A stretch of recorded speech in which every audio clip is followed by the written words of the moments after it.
Hello and welcome to the Musty Creative Podcast. Hello and welcome to the Musty Creative Podcast. I'm your host, Jesús, and I'm joined by my friend and yours, Michelle. It's been a while. I'm so rusty, it's crazy. We are the Musty Collective, creators on the journey to better storytelling. Thank you for joining us today, even though it's musty in year. Today, we are talking about The Chosen Season 4. And if you haven't seen the show yet, it's a great retelling of the story of Jesus. Yes, it is. And it's available for free. So you can watch it on the Chosen app. And you can also watch it on almost all the streaming services there are. Let's start the show.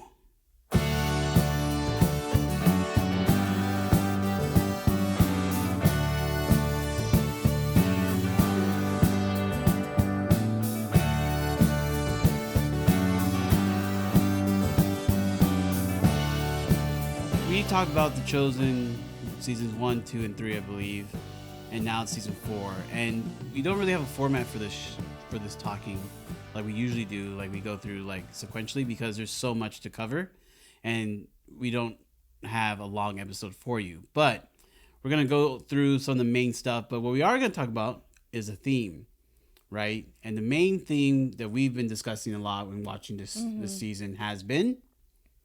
What do you do when Jesus says no? Yes. And also the word grief. Mm-hmm. The word of the day is grief, sponsored by the letter G.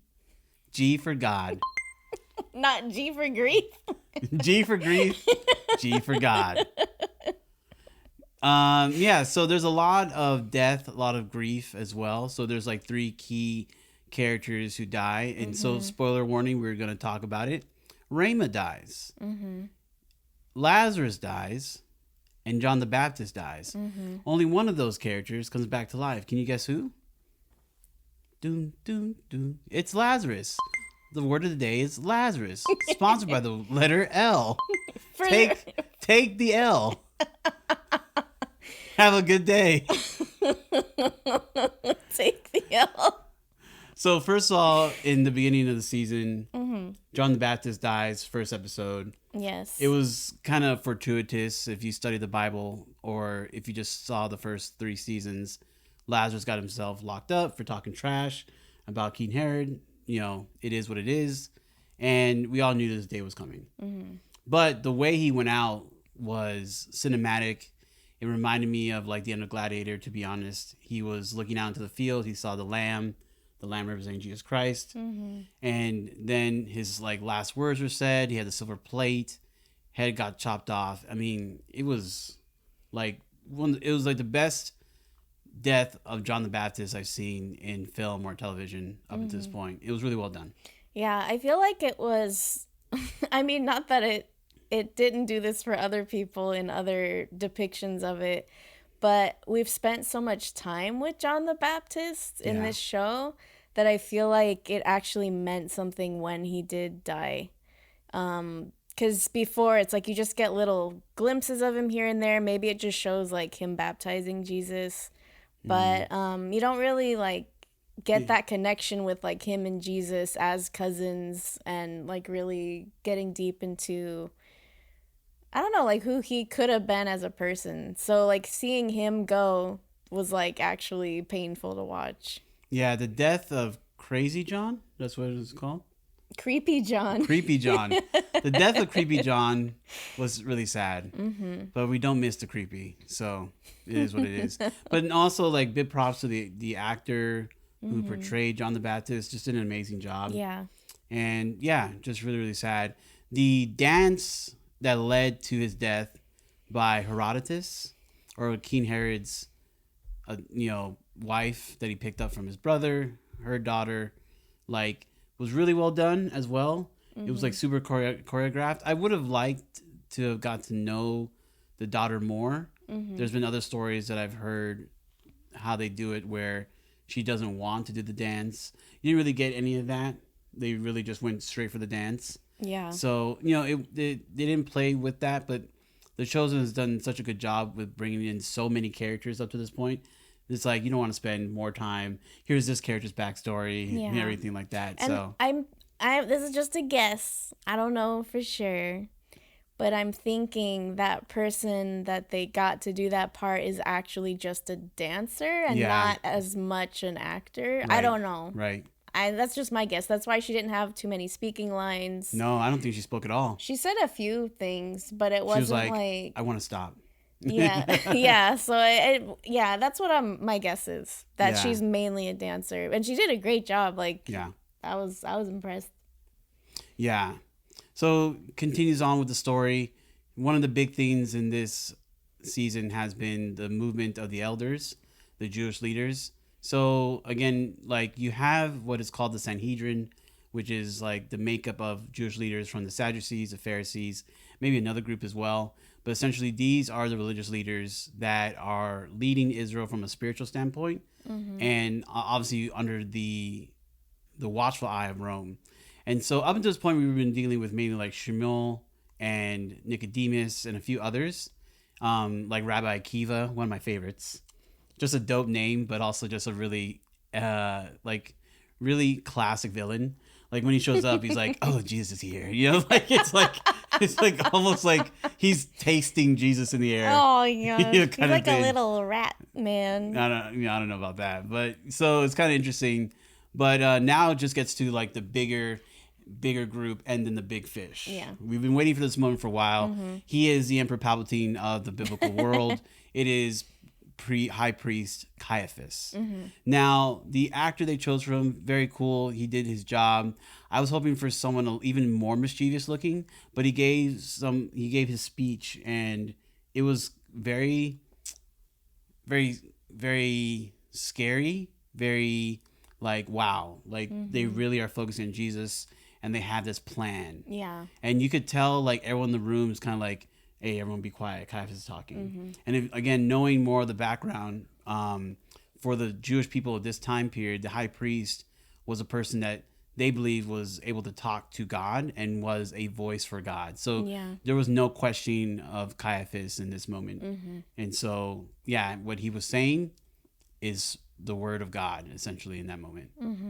Now, we get a couple episodes in. Obviously, episode 3, Rhema gets murdered by Quintus. Shanked. She gets shanked. I mean, I don't know. A shanking is like a little quick one. He thrust. You see it through her. Yeah, he thrust the sword into her abdomen. Ugh. Didn't see that coming. No. Didn't see that coming at all. And this leads into the Doubting Thomas arc, which is very interesting because, again, knowing the Bible and reading the Gospels for many years, you know about the Doubting Thomas. But with this version of Thomas, you're like, oh, he's lover Thomas. You know, he's love boy. He is like googly eye, like every time Raymond talks. Now we really are experiencing sad, lonely boy, like, you know, cue the music of Thomas walking sad and I walk this lonely road. Like, you know, it's just like on the boulevard of broken dreams. No, anyway, so it's just like gosh. We now have the Doubting Thomas. Like, what were your thoughts on experiencing Thomas in this state of mind? It was super depressing, but it made sense. Like, he literally asked Jesus in the moment to heal her. Yeah, heal her, save her. Yeah. And Jesus said no. Yeah. And he was like, what's the matter? You've been healing all these other people, saving their lives, all this stuff. And the person that's really close to you, that's been like following you and like teaching other people about you, like, why would you let her die? She left her family for you. Yeah, like it makes sense. So like just seeing him incredibly depressed, it was logical, and the way he was feeling was logical, and it just, I don't know. I'm curious to see how his arc is going to be like once Jesus is raised from the dead. He's like, oh, everyone's getting raised. I know, not everyone Rhema. but Rhema. But like, I think that's I don't know. I feel like it's going to be a very big moment, like when they have that moment, because they have to have that moment. If they did this, they have to have that moment. What moment are you talking about? When he feels the wounds of Jesus, Oh, and he's yes. like, it's really you kind of a thing. So I'm just curious to see how they're going to wrap that up. And then we also kind of have a theory, or I don't know if it's just me or whatever, but like, It's not kind of any theory. It's a Bible theory. but okay, so when Jesus was raised from the dead, other people were also raised from the dead. He rose other people, and part of the first fruits, if you study The feast. the feasts. Yeah. So part of the first fruits to his Father in heaven were the other people that believed raised from the dead. Yeah. So Michelle thinks. I think it could be that Rayma will be one of those people. That would be... But does she get raised from the dead and continue her path on earth? Or does she get raised from the dead and go to heaven? Oh. Because, like, it's given as an offering to the Lord. But is that what it... Oh, I need to read that part. Because I don't... Is that what it says? Like, it just says they were resurrected? Or is it they went to heaven? Or... Pause for a Bible break.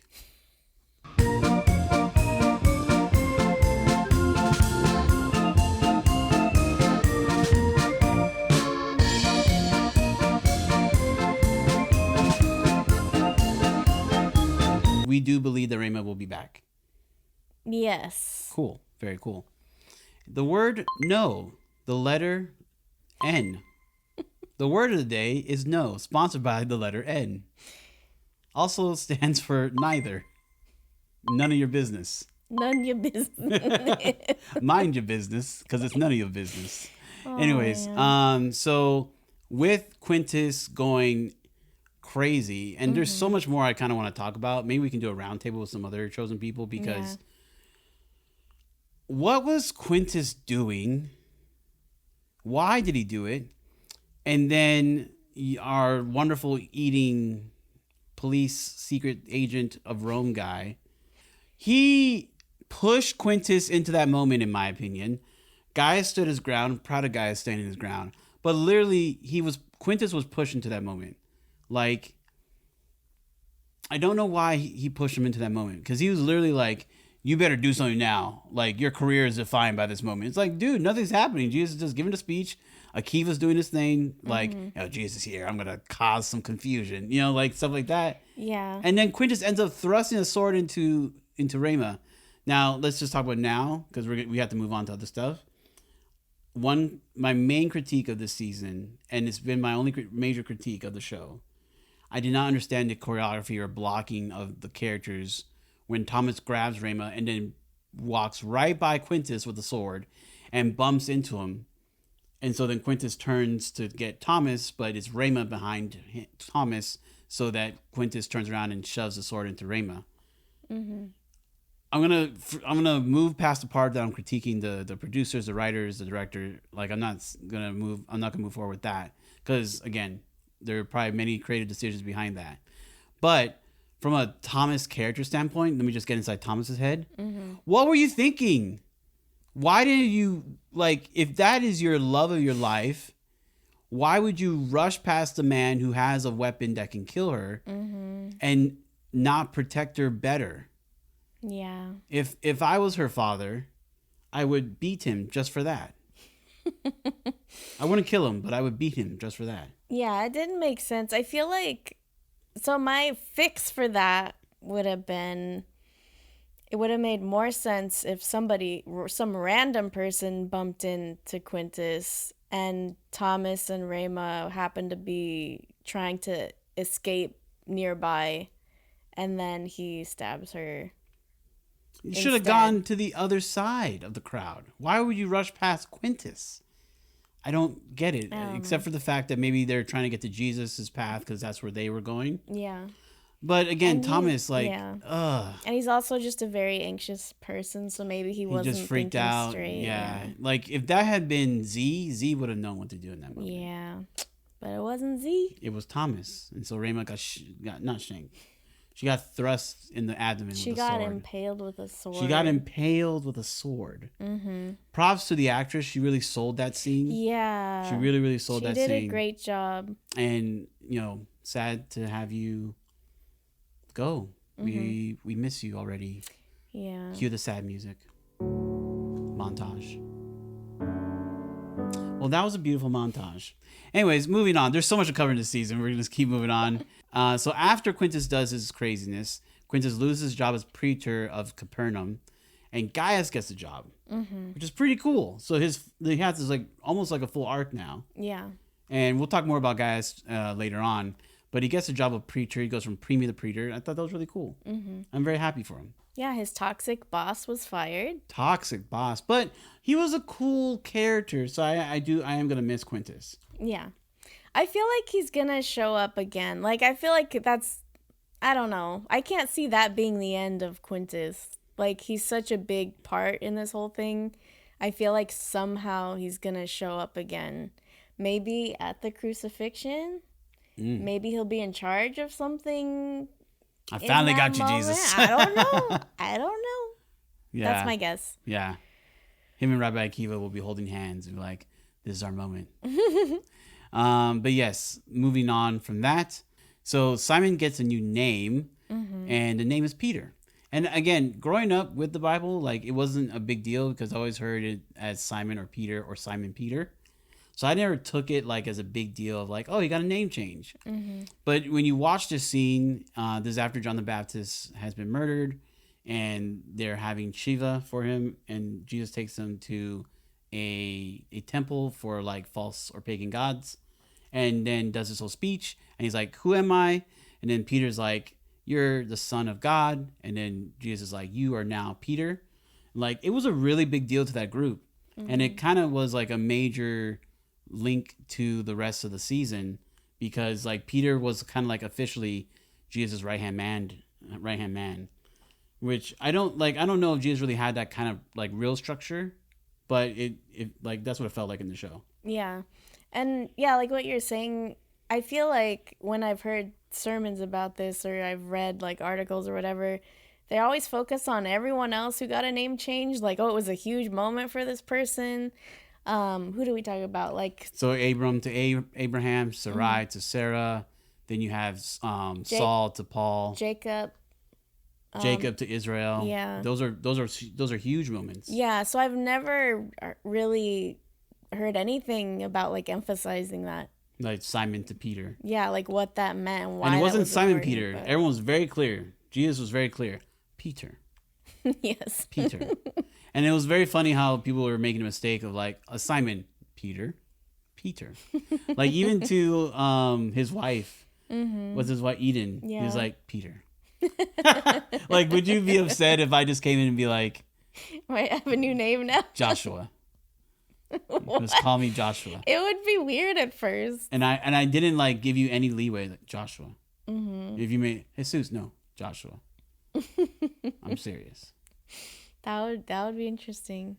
But then when you look at the context of that scene, if it's God in the flesh saying your name is Peter, are you going to question it? Right? And that is very, very significant. Yeah. That's huge. Mm-hmm. It's just huge. So that was really cool. And then that led to one of my favorite moments where Simon and Matthew, or Peter, you have Simon in the notes. Sorry. Peter and Matthew reconcile. Yeah. Matthew finally asks forgiveness. And, even though Peter in season 2, episode 3, where they did the one shot, mm-hmm. right? Even though Peter's like, I'll never forgive you. Like, I was like, man, he meant that. He meant that. Like, say it with your chest, brother. But like and then, Peter took a moment, mm-hmm. took him a day. He was like yelling and kind of getting mad with Jesus. And he was like, kind of, And then he actually like walked up to Matthew and said, it's done. It's over. Yeah. And to be honest, like, that is something I wish to have with people in my life. And I hope I get to have that, because that was a really beautiful moment. Yeah. I think it was a good example too of like, just breaking down how hard it was for each person involved and like the different ways they were like, well, why should I forgive him, or why should I ask for forgiveness?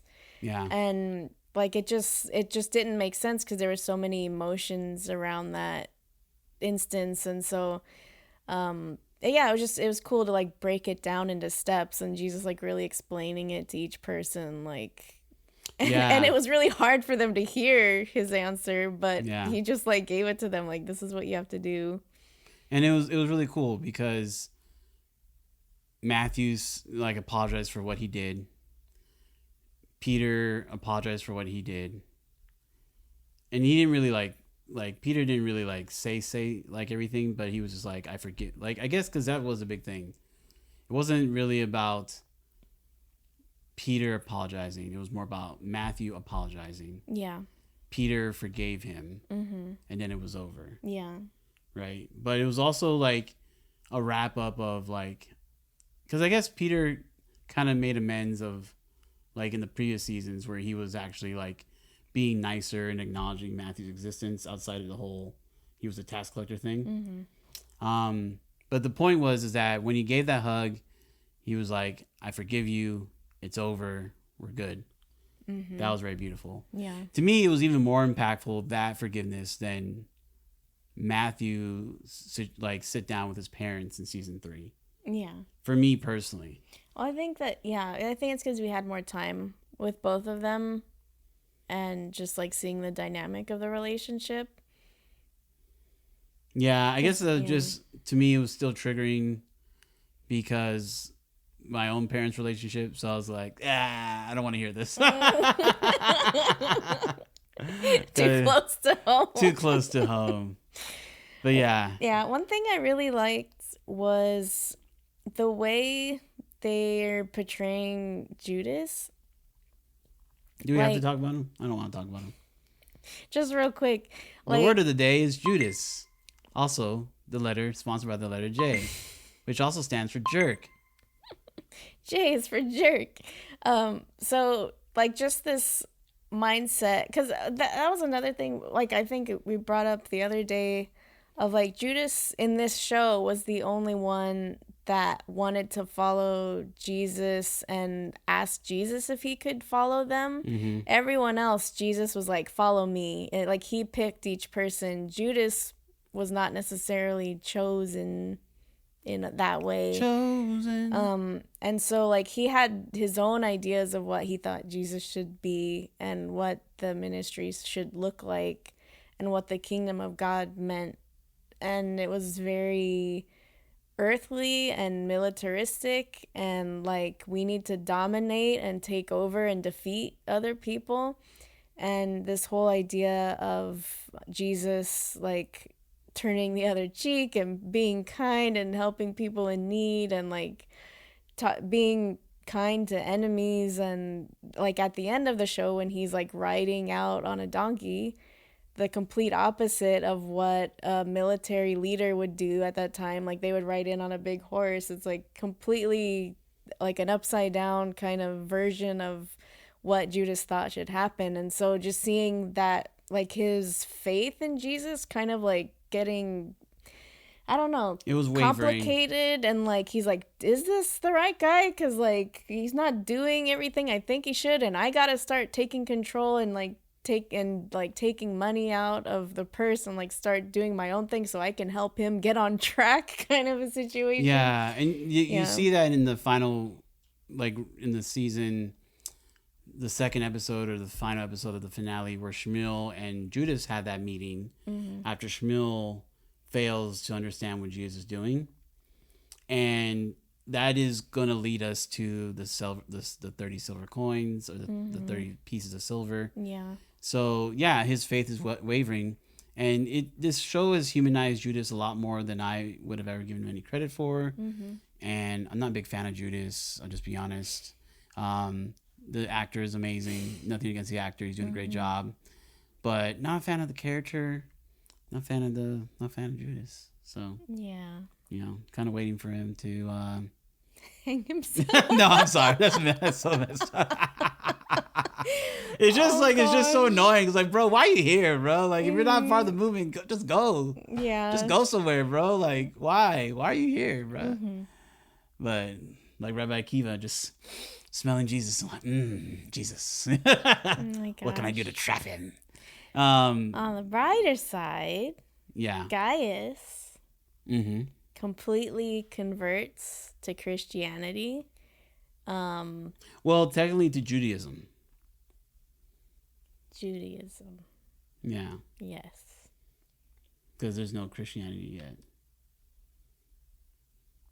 But technically there is. But you know what I'm saying? Like, when did Christianity begin? When did it start? Right? When does it overlap? Like, because he wasn't being like, I'm a Christian now. He was more like, shalom.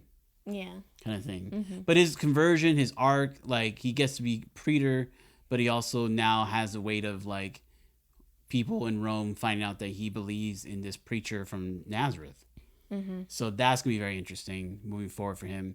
And when they have the show Acts, you know, when they do it, they probably will do something. Mm-hmm. I'm assuming Gaius will have a big part to play in that. Yeah. So it'll be very interesting. Mm-hmm. But yeah, very happy for Gaius. Happy his son became healed. That was amazing. But also the moment where Peter and Matthew are kind of like helping Gaius talk to Jesus. Mm-hmm. Peter shows me like what we can do for people is like introduce them to Jesus and be like, hey, Jesus, this person's worthy. Right. And that is the work that the whole fishers of men that in season 1 that Jesus is calling Peter to and calling us to do. Mm-hmm. So that was really cool. But the theme that we came out of is, what do you do when Jesus says no? And if you look at it, Jesus said no in a lot of instances. He said no to saving John the Baptist, right? He says no to healing Rama. And then he says no to Matthew, that he has to ask for forgiveness. He can't just like move on. Mm-hmm. He says no to Peter of like, you have to accept Matthew's forgiveness and you have to forgive him. Right. He says no to Judas and Shmuel of like, no, this is the way the Messiah needs to be. And he's like, no, that's not actually why I came and what I'm going to do. And no to Eden when she had her miscarriage. Yeah. I mean, that's more of like a season 3 thing, but yeah. Mm-hmm. He says no to so many people in this season, and it breaks their heart of like, why are you saying no? He says no to John and to James when they ask to sit on his left and right when he comes into his kingdom. Mm-hmm. Right? He's saying no. Yeah. And it's very interesting because, you know, going back to where we were, when he says yes, everyone's like, woo, that's awesome. He said yes, but why are you saying yes? And I was like, why you said yes to this and not to the other thing? Right? And so the biggest moment of the season, of course, is Lazarus being raised from the dead. Lazarus being introduced in season 3 and being a character that I did not expect at all. Mm-hmm. This kind of lovable, like kind of jock, kind of like business tycoon guy. Like if it was like the modern 2024, Lazarus would be a hustle bro, right? And Jesus would be his like bummy friend who never made it, you know, kind of thing. And so Lazarus, being the hustle bro that he is, was a really fun character. Yeah. So to see him die, which again, they had to rush it because they had their own timeline. I would have liked it to be a little slower. But anyways, Lazarus dies and he gets raised from the dead. And Thomas, we're all like freaking out. What is Thomas going to do? Yeah. Because is Thomas going to murder Jesus right then and there? Like, raise Rava from the dead. You raised your best friend and you didn't raise Rava. I know. That's the hard part. It's like, of course you would raise your friend. And but you like, would not raise my friend. Yeah. Yeah. That was crazy. Yeah. So it's just like, and Thomas just, again, cue the green, I would say Green Bay music. Was the Green Day music. Cue the Green Day music. It's just like, he's so overcome with grief, and he's just like, yeah, we're just going to go there. We're just going to go and die, right? And then Jesus like, nope, no one's, actually, someone's going to come back to life. He's like, what? And it also goes back to season 3, because James, John, and Peter know that he can raise people from the dead. And they had this little secret. They had little secret meetings of like, Yeah. we cannot tell Thomas that Jesus raised him from the dead because we don't know what that would do to Thomas. Yeah. Like, it's just so wild. Ay, ay, ay. It's so hard. Yeah. And then, what I love is that the episode's titled the Last Sign, which is just like, look, children of Israel, if you don't believe me now, nothing else will convince you. This is your final warning. Yeah. Before the judgment closes on the children of Israel. So it's very interesting. And it's also finally to the point where Jesus, being referenced back to John chapter 10, starting at verse 30, says to some of the Pharisees or Sadducees, whoever they were at the temple, that he is the Son of God. And they start to stone him and his followers. That was intense. A stoning is a very serious thing. Yeah. It's a bad way to die, and it's super painful. That was wild. Yeah. And this guy's like, oh, I just so happen to have this wagon full of stones like near them. So Well, if you knew the temple, they gotta be ready at all times. You gotta be ready at all times to have stones to stone people. Going back to Raymond's death, another key scene that was in the trailer for season 4 was James unsheathing his knife, ready to stab somebody. Now we know that was Quintus. Man, the entertainment junkie, action junkie, film nerd in me is like, I want to see James stab Quintus. Like, just do one of those like cuts of like, da, da, da, da, da, da, da, da, and then come back. I am a follower of the Lord Jesus Christ. Da, da, da, da, da, da, da, da. Oh my gosh. So like, but and I just love that moment because even not because there was any death, but the brotherly love where John just like wraps his entire body around his big brother and just calms him down, because James, like, that Son of Thunder was just like, I'm going to strike you down. And he's like, Lord, tell us, and we will call down lightning on these people. Mercy. I would have been a bad disciple. I would have been so loyal, but I would have been like so angry and just like, anyone who talked bad to Jesus would have got a 1-2, and it would have been over. Like when with Raymond's father, when he's like, I curse you, and I was like, oh yeah, that was super I was tense. like, I thought Jesus for a second was like, okay, I'm God, so goodbye. And then Z's like, I say good day, or whatever. What did he say? He's like, I said that's enough, right? Yeah. It sounded like that guy from the '70s show, like, I say good day. And when Z turned around, I was like, oh Z gonna da da da da da. Like, oh my gosh. yeah. So there's a lot. There are some really cool cinematic moments as well. Some great cinematography where Jesus was like alone in the pastures, and then it kind of zoomed in on him, and then his dream about John the Baptist. Some great cinematic moments. It was it was a great season. Yeah. Great season. It's the best season that I've seen so far. The show just keeps getting better and better. Again, some weird blocking issues when it came to certain choreography for me personally, but I still think season 4 is the best season that we've seen so far. What about you? No, I agree. I think, like, because they're already building upon what they already have in terms of, like, talent and set design and their crew. So everyone's just evolving as the show evolves. Right. Like, the cinematography is getting better and better, and the acting, I think everyone's, like, really diving deeper into all their characters. And Except for Philip, because we lost Philip. R.I.P. Philip. I really liked Yoshi. That's his name? Yeah.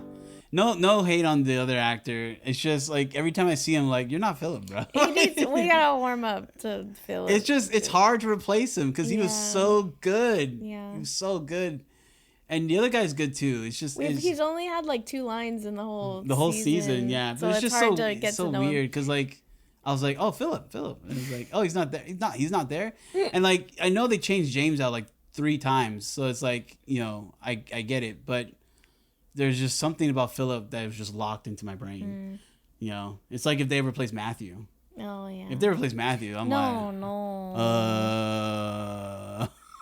I don't know. That would be really hard. If they just replace anyone like Thaddeus, little James,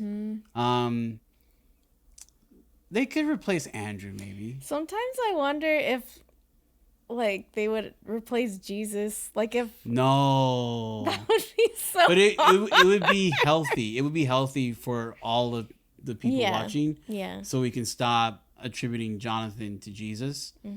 But it would be really weird. It would be weird. But I would be okay with that. I'm okay with that. I think the people you can't replace are Peter, Matthew.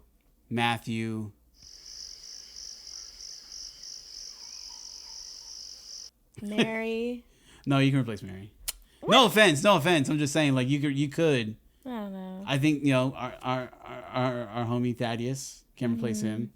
Little James can't replace little James. Yeah. What are you laughing? You can't. You can't replace little James. No, you just put so much emphasis on it. I was just so surprised. Oh, you can't. No, Thaddeus, little James, because they were like there from the beginning. They hold it down. They're like the soul of the group, in my opinion. But I think Peter, Matthew, you can't change them up. No. You don't want to change the James and John again, so you want to keep them the same. You got to keep the group. Like Z, you can't replace Z. He's such a good Z. It just hurt that Philip left. For whatever reason he left. Yeah. It just hurt. But great season. I think, like I said, I do think Jesus is replaceable, though. I know everyone's going to be like, well, how could you say that? I just think he is. Like, there have been so many people who play Jesus. Like, I'm used to it. But the disciples, it's just like we've gotten so used to like seeing the disciples now and getting to know them. I don't think anyone else could ever come up with another Jesus and Disciples type of movie or TV show, and I would watch it because like I've been spoiled with The Chosen. Like I don't want to see another Simon. Yeah. I don't. Right? And this is the most I've learned about Andrew. Like I don't want to see another. And then Andrew and Peter, they're so good together. Like that whole moment where like Peter gets the name Peter, and then Andrew, just a supportive brother, is like, Peter, the Rock. It's just like you feel that brotherly love. So there's no way you can replace them. Yeah. So that's true. And little James, you can't replace little James. Little James. You can't replace him. I would replace Jesus before I replace little James. That's true. I'm just saying. I'm just being real. Okay. So wrapping things up for season 4, going into season 5, Pilate and his wife, I forget her name, but they were introduced heavily into the season, along with the woman that was married to someone in Herod's court. The Romans are playing a bigger part now, and so it's going to be very interesting the setup for Pilate's decision when it comes to Barabbas. I was surprised we have not seen a Barabbas yet. Yeah, that would be interesting. I feel like they are going to introduce him, so we'll actually get to know who Barabbas was. Yeah, but I was kind of hoping they would have like some kind of like revolution, a mini revolution. Then you see there's a leader there, and you find out later that leader was Barabbas. I thought they would have that setup already done in season 4, but again, there was a lot in season 4, so I get it. I get it. Just a shout out to Mary, the mother of Jesus. She was very supportive once again for her son. Jesus was very upset with his disciples as well in this season. Yeah, he's like, I'm about to die, and you guys are arguing and like going through your own small, like tiny issues, and you have no idea what's about to happen. Also, props to Mother Salome. Like the way she coordinated that whole thing with her sons. Man, again, a small part in the Bible, but just like zoomed in so much that it becomes such a major factor. Yeah. And it was such a funny thing. But also when Jesus' reaction was like, you do not know what you're asking. I'm like, oh.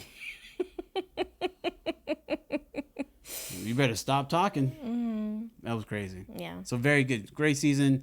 Keep it up, Dallas. Keep it up, everybody. We love you. Thank you so much for what you're doing. And can't wait for season 5. Cannot wait for season 5. And if you cannot watch in the theaters, find a way to watch in the theaters, because It was a great experience watching the It theaters. was, yeah. It was really cool. Mm-hmm. Really, really cool. Shout out to the editors here in Burbank. Also, they did a great job. Yep.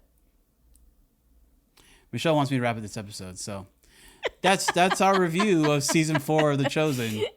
Chosen is the word of the day, sponsored by the letter C. Thank you so much for listening and watching, and we hope that you have enjoyed the show. If you ever want to be featured as a guest on our show, you can actually email us at themustycreative@gmail.com and be on our show. Talk about your creative endeavors and what you have to share with the world. That's right.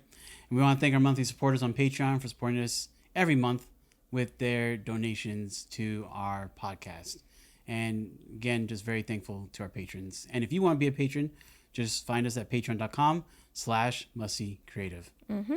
That's all we have time for. Remember to leave us a review on Apple Podcasts and find us on Instagram and TikTok and YouTube. Now it's time to shower up.